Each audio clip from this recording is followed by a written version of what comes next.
Earlier this year, I was having a post-edit conference with a client, and I was rattling off my impressions of her work at a somewhat aggressive pace, as is my wont, you may have noticed.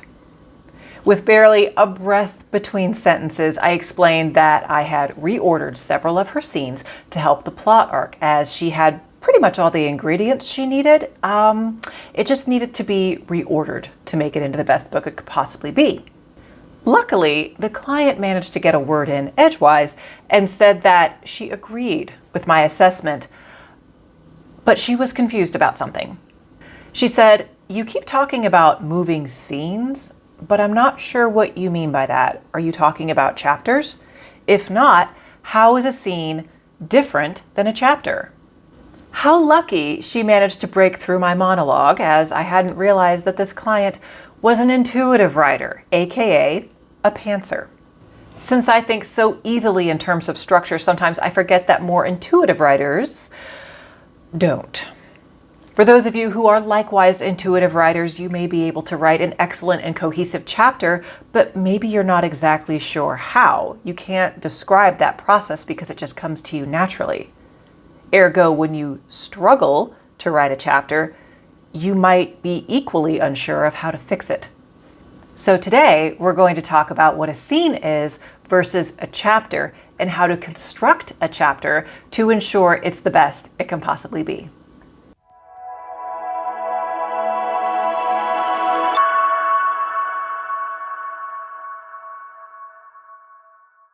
Hello, Shameless Writers. I'm Kristen McTiernan, the nonsense-free editor, here for your weekly dose of writing wisdom. This week I thought I'd do a rundown of how I construct a chapter to verbalize what many of you do intuitively. Generally speaking, it's best to have most or all of your chapters be a similar length, but that doesn't necessarily mean they're going to have the same composition. For instance, let's say all of your chapters have about 5,000 words, but in chapter 1, all 5,000 words are a single scene. But then in chapters 2 and 3, still 5,000 words, but they're broken up into about 3 different scenes, maybe even 3 different POVs. A chapter technically can have as many scenes as you want, but in most novel genres, a chapter has between 2 and 3 scenes per chapter max. So what marks the end of a scene? If you change point of view or location, or sometimes jump forward in time, it marks a new scene, something you need to signal with a scene break. In advance of the film version of Dune coming out, I actually read the book, and I guess back in the day, scene breaks were not a thing. They only used a double hard return to signal a scene break. But that isn't the case anymore, and honestly, I'm very glad because I'm so accustomed to them, it was jarring just to have the double space and then we're in a new scene. I did not like it one bit, and I'm glad we added the asterisks. At a minimum, you need a single asterisk, but most often authors use 3 in a row. That signals to the reader that even though you're in the same chapter, you are switching scenes. So how do I personally construct a chapter? Obviously, I have to preface this by saying that everyone has their own way of doing things, and I'm not outlining the one right way to do this. This is simply the system that works best for me, even when the words aren't flowing smoothly. You're shocked, I know, but yes, sometimes I struggle. So I'm hoping that this can be helpful for you on those days where maybe you're not writing as smoothly as you would like.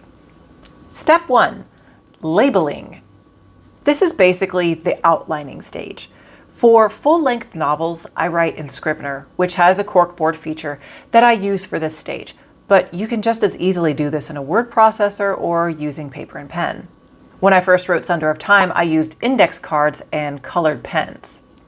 The key to constructing a chapter properly is, in my opinion, not to write according to chapter numbers. Chapter 1, this happens. Chapter 2, this happens.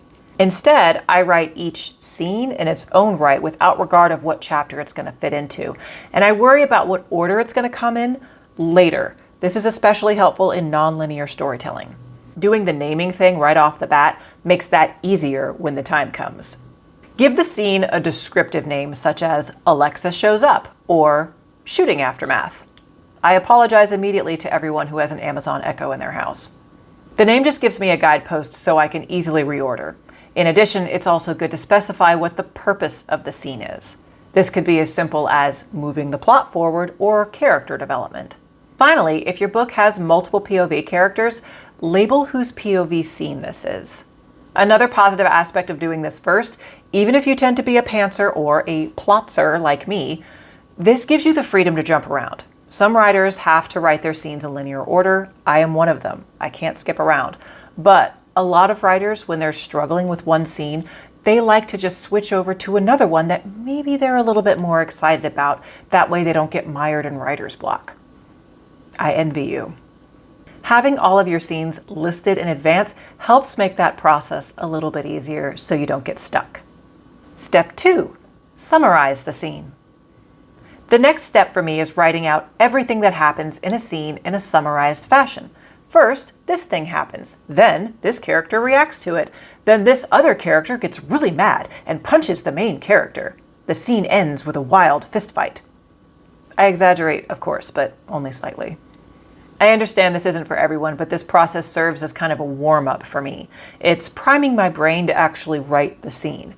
Having the summary and usually some of the dialogue written out in advance allows me to have an easier time shifting into flow state when it comes time to sit down and actually do the work of writing the scene.